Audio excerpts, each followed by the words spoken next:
Now the next tool I wanted to show you is a mitigation generator. It gives you initial ideas for brainstorming, or if you're just doing risk management one where you need to have mitigations, it just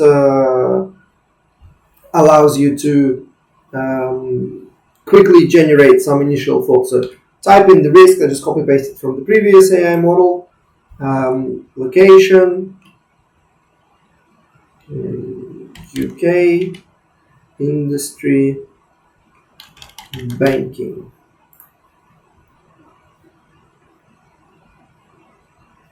And it will go through, again, it goes through like a specific methodology. It just doesn't just randomly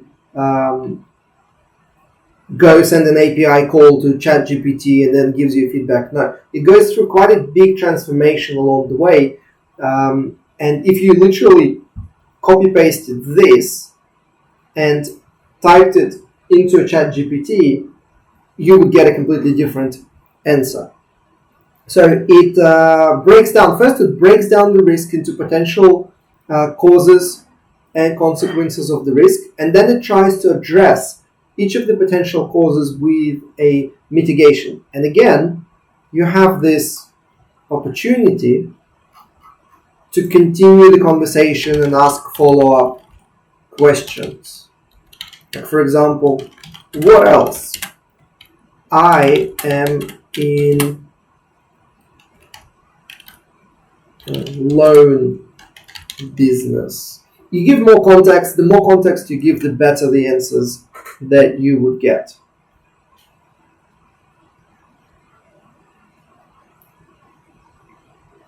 Remember this rule is never be satisfied with the first answer. And interestingly, this is another feature that it's doing.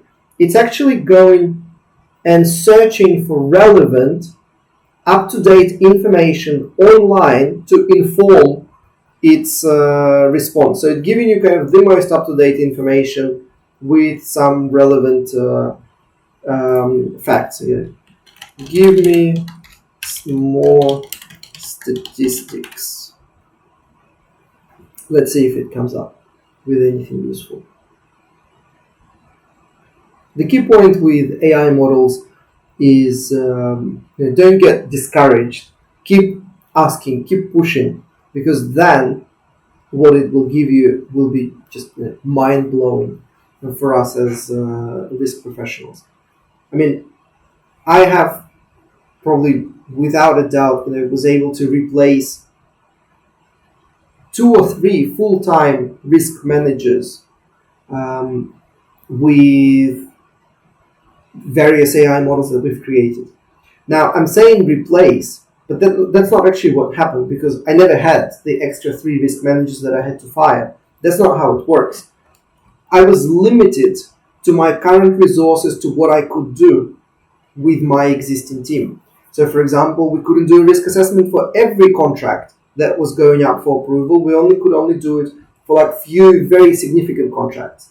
So instead of kind of staying within the limit that I had the capacity to do, my capacity grew by these 2 or 3 extra full-time risk managers, and I can now do risk assessments for every single contract that is going through the company.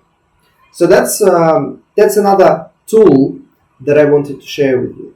Next, I'll show you an even more amazing technical risk mitigation tool that we've created.